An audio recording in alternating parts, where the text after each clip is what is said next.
देखिए, पंजाबी में कहते हैं निब्बड़ गया। इसका हिंदी में मतलब है कि शादी हो गई अच्छे से और पंजाब के सीएम भगवंत मान एक बार फिर से दूल्हा बन गए हैं। आज सेहरा बंधा है और दिल्ली के मुख्यमंत्री अरविंद केजरीवाल ने भगवंत मान के पिता की रस्में अदा की। राघव चड्ढा भगवंत मान के छोटे भाई की भूमिका में देखे गए। इसी अंदाज में संपन्न हुई भगवंत मान की शादी।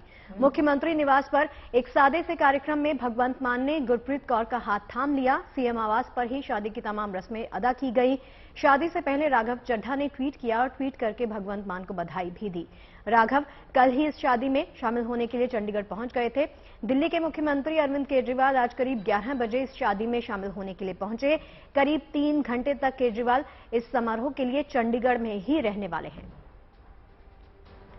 तो ये तमाम रस्में जो हैं वो पूरी कर ली गई हैं और अरविंद केजरीवाल ने पिता की किरदार में वहां पर देखे गए हैं। भगवंत मान के पिता के रूप में उन्होंने ये तमाम रस्में यहां पर अदा की हैं। डॉक्टर गुरप्रीत कौर के साथ उनकी शादी हो गई है। डॉक्टर गुरप्रीत कौर और भगवंत मान शादी के रिश्ते में अब बन चुके हैं और अरविंद केजरीवाल और राघव चड्ढा भी वहां पर उनके फैमिली मेंबर्स की तरह मौजूद रहे। 3 घंटे तक केजरीवाल अब वहीं पर रहने वाले हैं और अब वहां पर शादी के बाद कुछ जश्न की थोड़ी बहुत तैयारी होगी और इसके इंतजाम में सिर्फ घर वाले ही जुड़ने वाले हैं। हम आपको सीधी तस्वीरें दिखा रहे हैं भगवंत मान के घर से, जहां पर उनके साथ जसप्रीत कौर ने शादी के बंधन में फेरे लिए और अब गुरप्रीत कौर और भगवंत मान शादी के बंधन में बन चुके हैं। तो पंजाब के मुख्यमंत्री हैं भगवंत मान, जिन्होंने दूसरी बार ये शादी की है। तस्वीरें आप देख सकते हैं। गुरुद्वारा में पहुंचकर ये शादी की तमाम रस्में जो हैं वो अदा की गई हैं। डॉक्टर गुरप्रीत कौर के साथ भगवंत मान शादी के बंधन में बंध गए हैं और वहां पर दिल्ली के मुख्यमंत्री अरविंद केजरीवाल मौजूद रहे। उन्होंने पिता के रूप में तमाम रस्में अदा की और ये पूरा कार्यक्रम जो हुआ है, यहां पर मौजूदगी जो थी वो काफी कम लोगों की थी।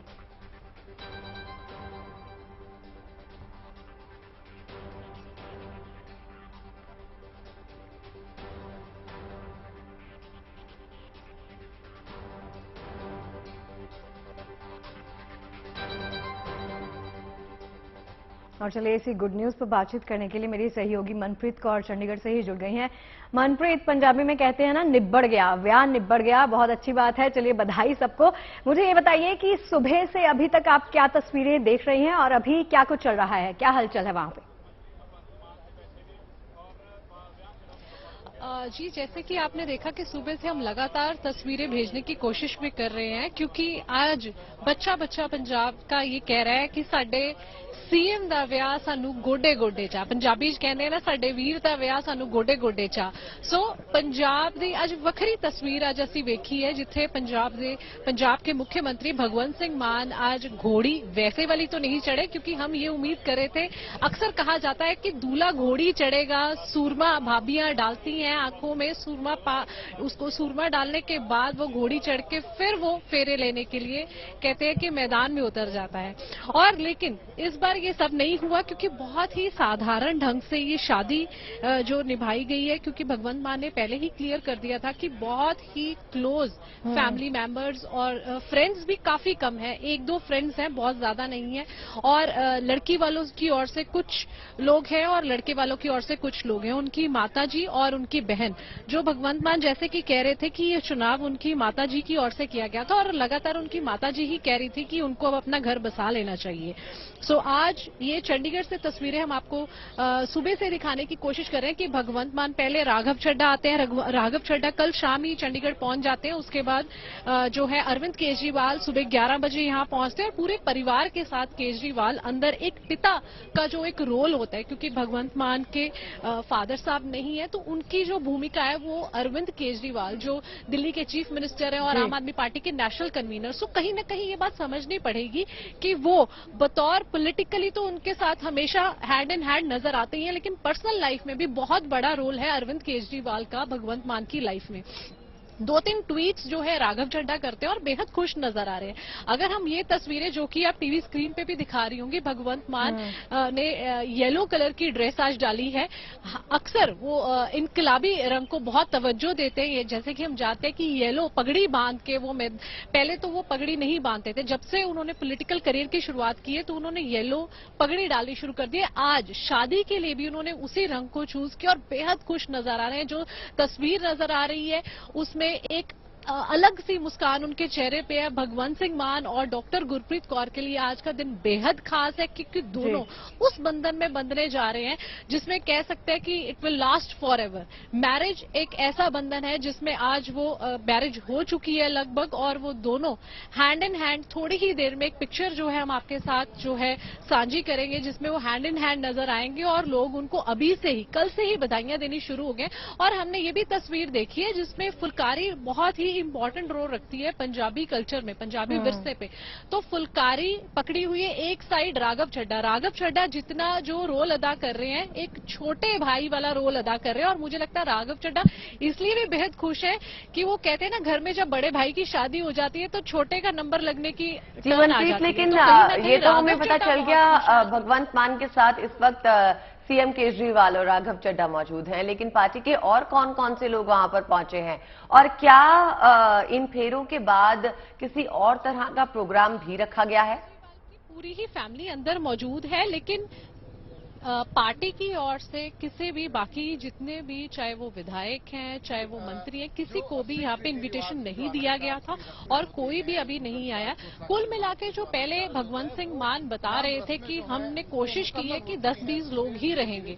आनंद कारज जो एक रस्म सिख धर्म की मर्यादा के हिसाब से निभाई जाती है, आनंद कारज, और उनका ये भी कहना था कि हमारी कोशिश रहेगी क्योंकि 12 बजे से पहले फेरे जो है आनंद कारज जो 4 लावा होती हैं वो लेने की बात की गई थी। लेकिन अब जैसे कि मैं आपको बता रही हूँ कि आनंद कारज के लिए फिलहाल अभी तक जो है कोई भी मंत्री या विधायक यहाँ पे नहीं पहुंचे हैं। सबकी लेकिन शुभकामनाएं जरूर हम ट्विटर के जरिए, सोशल मीडिया के जरिए जरूर देख रहे हैं। मनप्रीत, मुझे ये बताइए कि गेस्ट लिस्ट, मनप्रीत मेरी बात सुनिए, वहाँ पे जो गेस्ट लिस्ट है वहाँ पे और कौन कौन से लोग शामिल थे ये बताइए।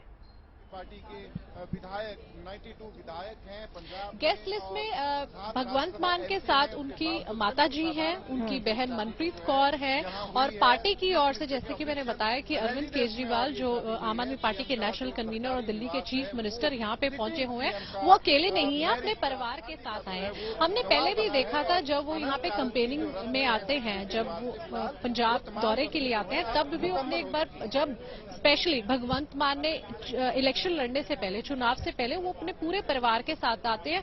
और जब वोट मांगने भी उनकी जो वाइफ है अरविंद केजरीवाल की, वो ये कहते हैं कि अपने मैं छोटे देवर के लिए जो है आज वोटों के लिए आपको कह रही हूँ कि आप एक बारी हम पे विश्वास कीजिए। तो वो उस समय ही क्लियर हो गया था कि ये एक तरह से एक आपस में पारिवारिक तौर पर रिश्ते निभाते हैं। और आज भी जैसे कि मैं आपको बता रही हूँ, अरविंद केजरीवाल के साथ उनकी पूरी की पूरी फैमिली यहाँ मौजूद है, उनके साथ राघव चड्ढा भी मौजूद है। उनके अलावा उनके जितने भी पारिवारिक मेंबर हैं भगवंत मान की ओर से, उनकी बहन, उनके माताजी, मनप्रीत, और ये बताइए कि अभी हाल ही फिलहाल में पता चला कि भगवंत मान जो है वो शादी करने जा रहे हैं, लेकिन ये रिश्ता उनका, आपके पास अगर कोई जानकारी है तो बताइए कि ये रिश्ता उनका कब पक्का हुआ था, कब वो मिले थे गुरप्रीत से, कब ये बात जो है आगे बढ़ी जो आज शादी की नौबत आई है? वो जो डॉक्टर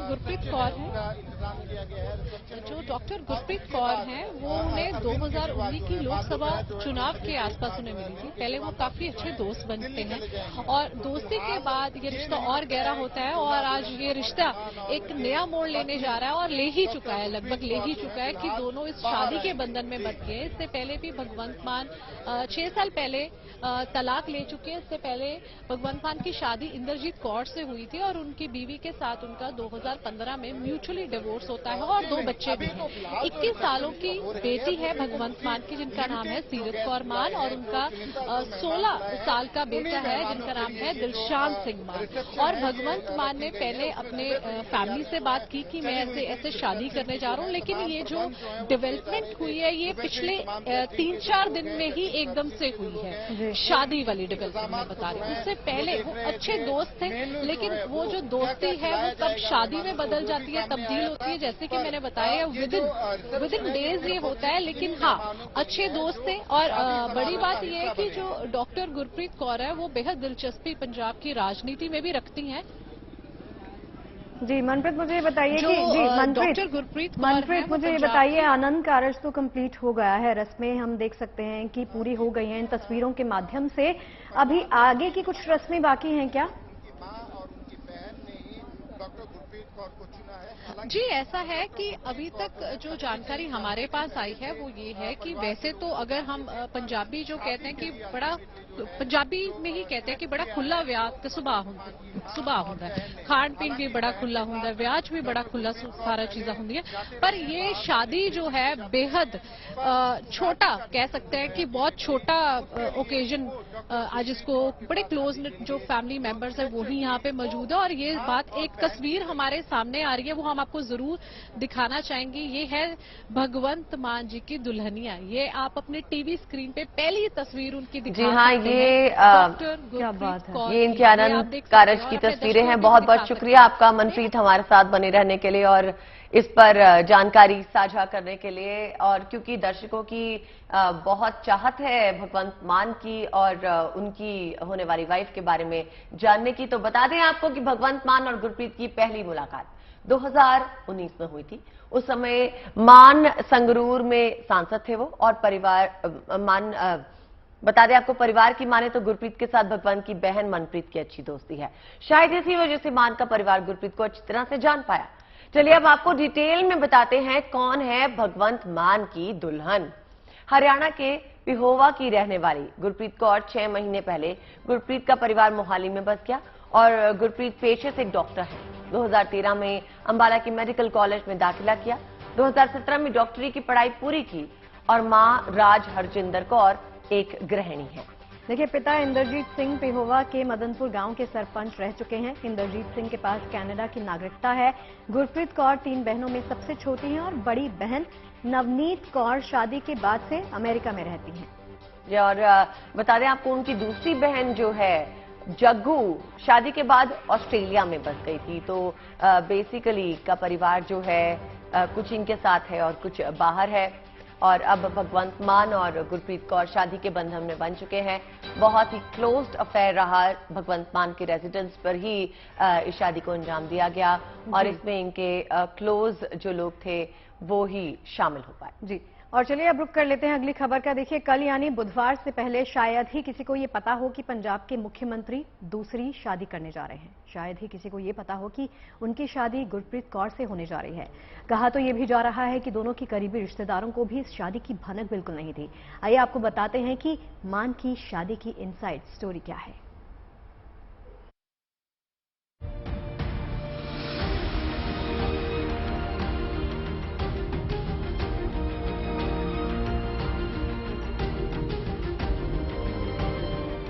चंडीगढ़ के मुख्यमंत्री आवास पर पंजाब के सीएम भगवंत मान गुरप्रीत कौर के साथ शादी के पवित्र बंधन में बंध गए। सिख रीति रिवाज से बेहद ही सादगी से ये शादी संपन्न हुई और इसके साथ ही 48 साल के भगवंत मान और 32 साल की गुरप्रीत एक दूजे के हो गए। शादी को लेकर सुबह से ही सीएम आवास पर गहमा गहमी थी। पूरे सीएम आवास को छावनी में तब्दील कर दिया गया था। सीएम आवास के बाहर कड़ी सुरक्षा व्यवस्था थी और अंदर एक छोटे से प्राइवेट समारोह में ये शादी हुई, जिसमें दोनों के घर वाले और कुछ करीबी रिश्तेदार शामिल हुए। कि एक अरसे के बाद मान साहब के घर में, मान परिवार में खुशियां फिर से लौटी हैं। उनकी बेबे जी का सपना था अपने बेटे को फिर से सेटल होते देखें और आज वो सपना पूरा हुआ है। तो मैं मान साहब को बधाई देता हूं।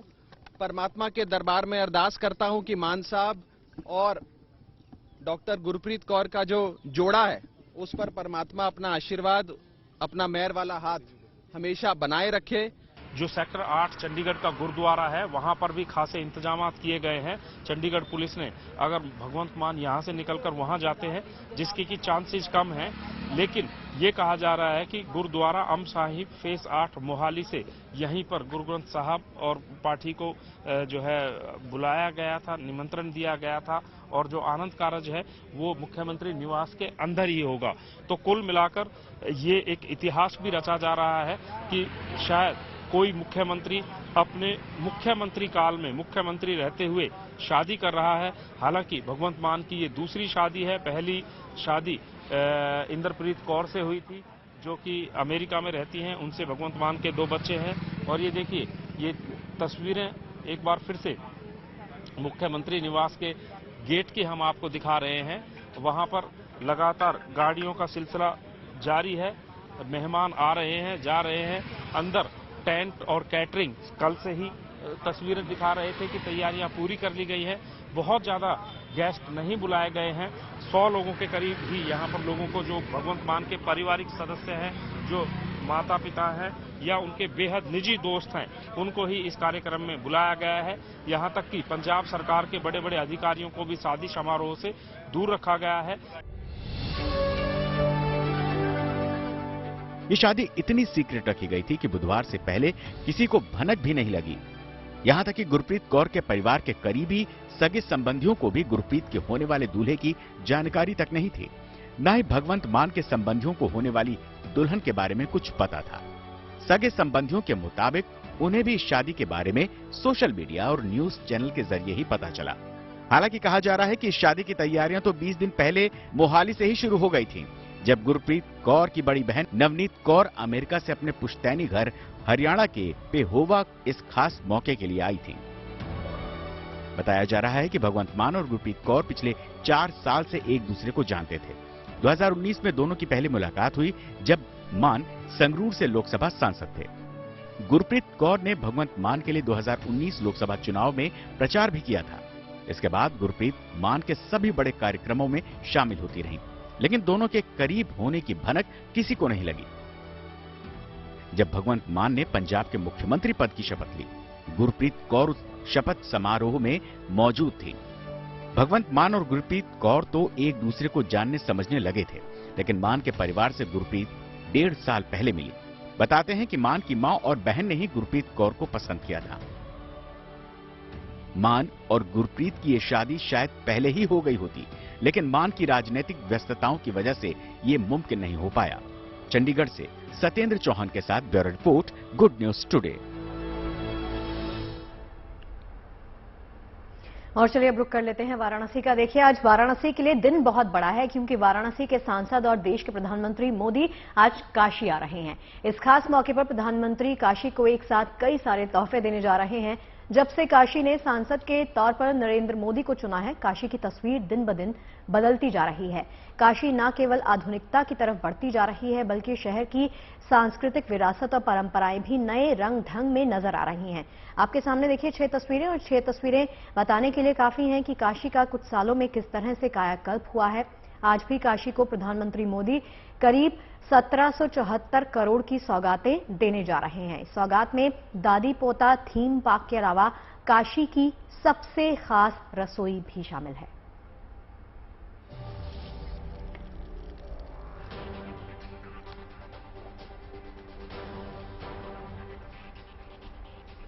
हमारे साथ हमारे संवाददाता शिल्पी हैं जो जुड़ गई हैं इन काशी के साथ जो शिलान्यास हो रहा है उस पर और जानकारी लेते हैं। शिल्पी बताइए, आज प्रधानमंत्री जब वहां का दौरा करेंगे और कई सौगात जो है देने जा रहे हैं काशी को, उसके ऊपर कुछ प्रकाश डालिए।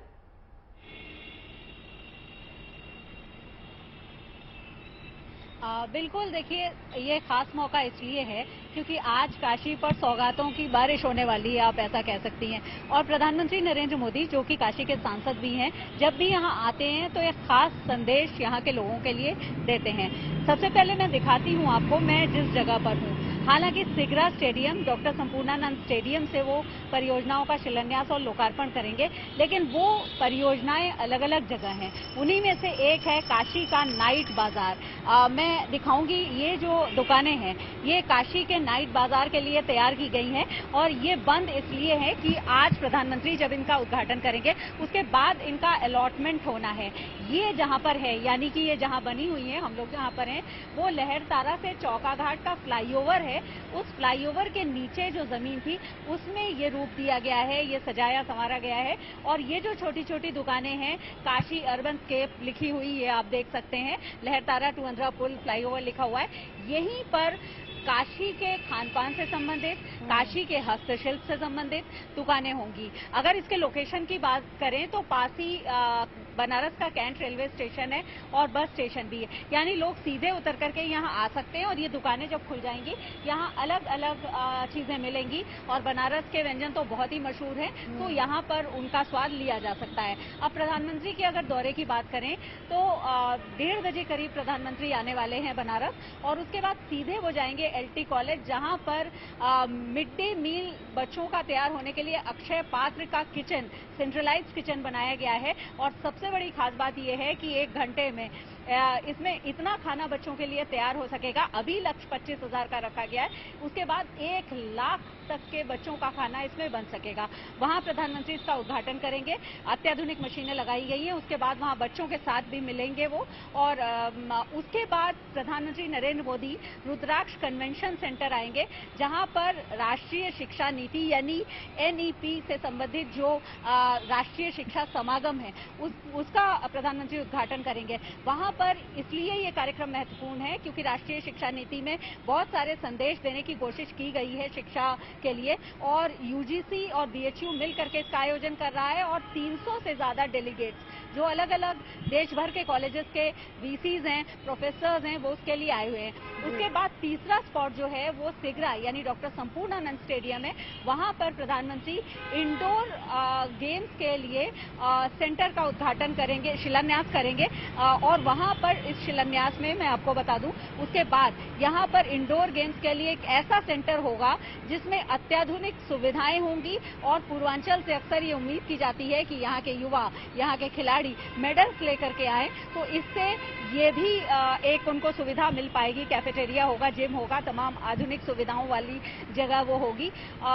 वहीं पर प्रधानमंत्री संबोधित करेंगे काशी के आम लोगों को और बीजेपी के कार्यकर्ताओं को, यानी वहां पर उनकी स्पीच होगी, वो बोलेंगे और उसमें क्या कुछ वो संदेश देते हैं ये राजनीतिक दृष्टि से भी महत्वपूर्ण इसलिए है क्योंकि बीजेपी ने उत्तर प्रदेश विधानसभा चुनाव में दोबारा पूर्ण बहुमत पाकर के सत्ता हासिल की है और ऐसे में PM उसके बाद पहली बार अपने संसदीय क्षेत्र आ रहे हैं, तो क्या संदेश देते हैं, क्या बताते हैं, क्या गाइडलाइंस देते हैं, क्या आगे का रास्ता दिखाते हैं, ये देखना महत्वपूर्ण होगा, ये सुनना महत्वपूर्ण होगा। लेकिन काशी जो सबसे प्राचीनतम नगरी है, महादेव के त्रिशूल पर बसी हुई है कहा जाता है, और उसको एक अत्याधुनिक रंग और आधुनिक सुविधाएं देने के लिए जिस तरह से पहल हो रही है, उसमें आप कह सकती हैं कि संस्कृति को लेकर के, संस्कृति का समावेश करके लाइफस्टाइल को एक विश्व स्तरीय मानक की लाइफस्टाइल बनाने की कोशिश और पर्यटकों को विश्व स्तरीय सुविधाएं देने की कोशिश की जा रही है। जी, बहुत बहुत शुक्रिया शिल्पी, इस पूरी डिटेल्ड इंफॉर्मेशन के लिए आपका। तो आज काशी का कायाकल्प होने जा रहा है। करीब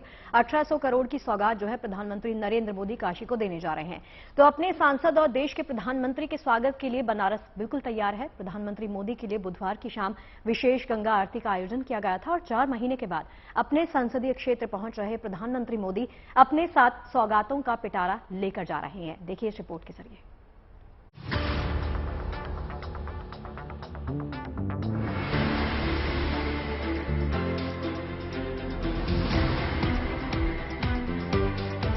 विश्वनाथ की नगरी में मोदी जी का स्वागत है।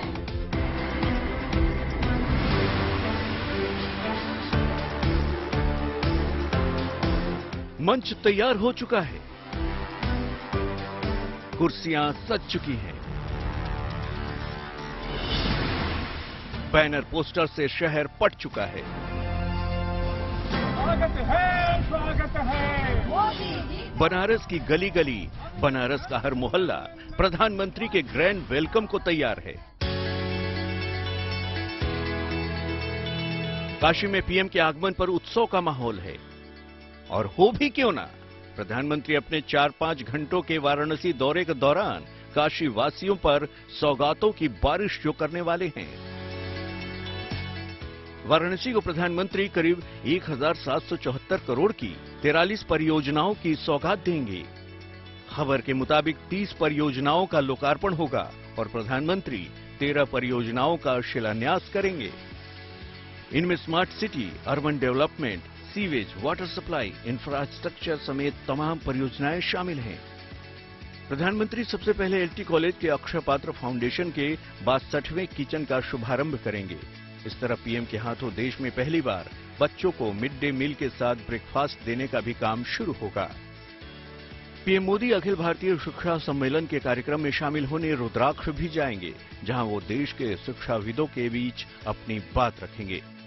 डॉक्टर संपूर्णानंद स्पोर्ट्स स्टेडियम में पीएम स्पोर्ट्स कॉम्प्लेक्स का शिलान्यास करेंगे। वाराणसी दौरे पर आ रहे प्रधानमंत्री जिन जिन परियोजनाओं का लोकार्पण करेंगे, उनमें से एक दुर्गा कुंड स्थित राजकीय वृद्धाश्रम में बना ये दादी पोता थीम पार्क भी है।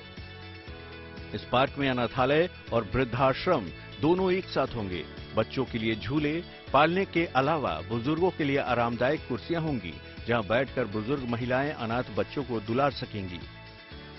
इस थीम पार्क के पीछे सोच ये है कि अनाथ बच्चों को दादी माँ का प्यार मिल सके, साथ ही अपनों से अलग रह रही बुजुर्ग महिलाओं को भी अकेलापन नहीं सताए। दादी सुनाएंगी लोरियां और पोतों की गूंजेंगी किलकारियां। कुछ ऐसा होगा वाराणसी का थीम पार्क। जो तस्वीरें मैं आपको दिखा रहा हूं पीछे, ये थीम पार्क है राजकीय वृद्ध एवं अशक्त महिला तथा शिशु गृह दुर्गा कुंड में ये स्थित है।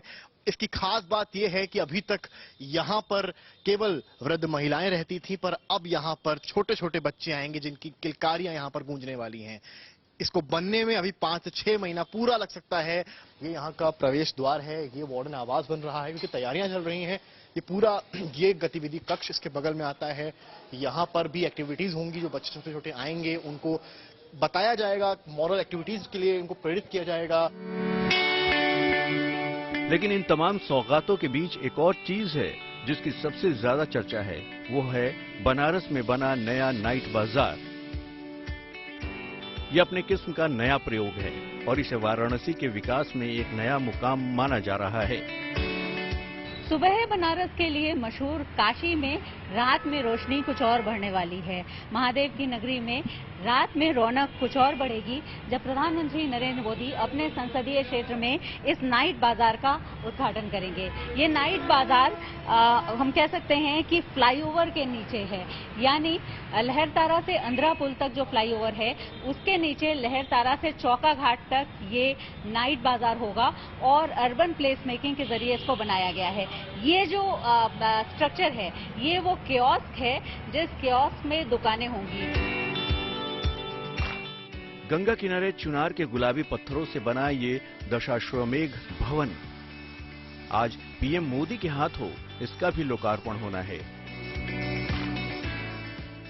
दशाश्वमेघ भवन में काशी की पौराणिकता के साथ साथ आधुनिकता का अद्भुत संगम देखने को मिलेगा। काशी आने वाले पर्यटकों को बैठने, खाने पीने से लेकर शॉपिंग तक का इंतजाम यहाँ किया गया है। ये दशाश्वमेध भवन भी है। दशाश्वमेध भवन पीछे लिखा हुआ है और इसमें ये अगर हम बात करें इस भवन की तो ये एक मल्टी यूटिलिटी सेंटर है, व्यवसायिक केंद्र है। यहाँ पर दुकानें होंगी, यहाँ पर हर तरह की दुकान मिलेगी, यानी काशी के खान पान से लेकर के काशी के जो हस्तशिल्प हैं, जीआई टैग जो हस्तशिल्प हैं, जो ओडीओपी के प्रोडक्ट्स हैं, वो भी यहाँ पर देखे जा सकते हैं। 3 मंजिल का ये बन रहा है और इसमें जो ग्राउंड फ्लोर है उसमें भी दुकानें हैं और नीचे बेसमेंट में भी दुकानें हैं। ये मोदी के आगमन से एक दिन पहले बुधवार को दशाश्वमेघ घाट पर मां गंगा का दुग्धाभिषेक कर आरती की गई।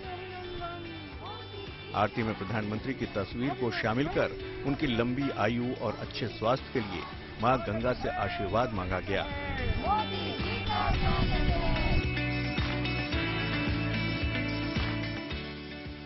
शिल्पी सेन, रोशन जायसवाल के साथ वाराणसी से समर्थ श्रीवास्तव, गुड न्यूज टुडे। पूरे देश में मानसून आ चुका है। अरुणाचल में इसका अपने खास तरीके से लोगों ने स्वागत किया। अब यहां एक खास समुदाय के लोगों ने उत्सव मनाकर अच्छे मानसून और अच्छी खेती की कामना की। आपको दिखाते हैं इस शानदार उत्सव के तमाम रंग। संगीत की मधुर धुनों पर नाचते गाते लोग,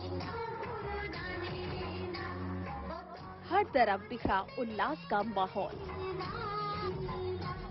रंगारंग कार्यक्रम की ये तस्वीरें अरुणाचल प्रदेश की राजधानी ईटानगर की है और ये मौका है 48वें ड्री फेस्टिवल का। अरुणाचल की अपातानी कम्युनिटी के लोग हर साल बड़ी धूमधाम के साथ ये फेस्टिवल मनाते हैं और जमकर मौज मस्ती करते हैं। ये उत्सव इस मायने में भी अनूठा है कि ये किसी धर्म या संप्रदाय तक सीमित नहीं है, बल्कि समाज के सभी लोग मिलजुल कर बड़े ही प्रेम से इसमें हिस्सा लेते हैं। इस बार इस कार्यक्रम में अरुणाचल सरकार के शिक्षा मंत्री और दूसरे आला अफसर भी शरीक हुए।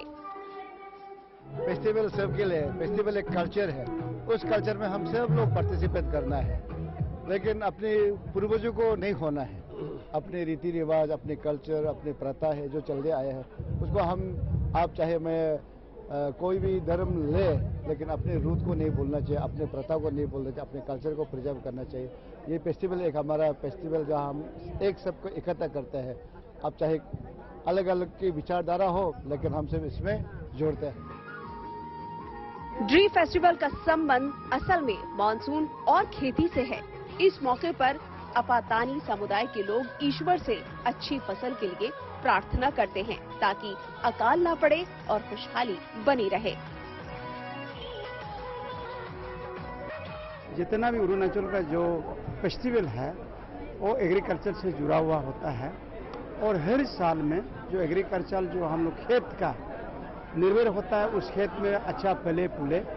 और मैं जहाँ तक उम्मीद करता हूँ, विश्वास करता हूँ, आपातनी जो पूजा करने वाला जो इस साल का जो ड्री फेस्टिवल में जो माना है, तो इसमें सिर्फ आपातनी कम्युनिटी का बोल कर नहीं है, इंटर अरुणाचल का लिए, अच्छा का लिए, भलाई का लिए। ड्री फेस्टिवल जो हम लोग का पूर्वजों से मनाते आ रहा है, तो ये जो एक्चुअली पर्पस जो हमारा एग्रीकल्चर पर्पस के लिए जो पानी खेती होता है और जूम खेती जो मकई, कद्दू और कोकुम्बर लोग होता है, वो सबको ठीक होने के लिए, कीड़ा वरा नहीं खाने के लिए, वो सबका अच्छाई के लिए फेस्टिवल मनाते हैं। इसमें हम लोग का सिर्फ आपका रिलीजन बेस नहीं होता है, खास करके कल्चरल और ट्रेडिशनल के लिए भी हम लोग ये मना रहे हैं। नॉट ओनली आपातानी, ये हम लोग ड्री फेस्टिवल जो कर रहा है वर्ल्ड के लिए कर रहा है, जो एग्रीकल्चर टू एवरीवन कर रहा है, उसी विजन को अच्छा होने के लिए हम लोग आज का ड्री फेस्टिवल स्पेशली आपातानी लोग सबको लिए कर दे रहा है। अरुणाचल की 26 जनजातियों में अपातानी प्रमुख है। इनके बीच ड्री फेस्टिवल की ये परंपरा लंबे समय से चली आ रही है। वक्त के साथ इसके आयोजन में कुछ बदलाव भी हुए हैं, लेकिन भावना वही है। कोई राग द्वेष बिल्कुल भी नहीं, सबकी खुशहाली, सबका विकास। इलाके के तमाम लोग इस फेस्टिवल में हंसी खुशी के साथ हिस्सा लेते हैं और अपने जीवन में उत्सव के रंग भरते हैं। ईटानगर से युवराज मेहता के साथ bureau report, good news today.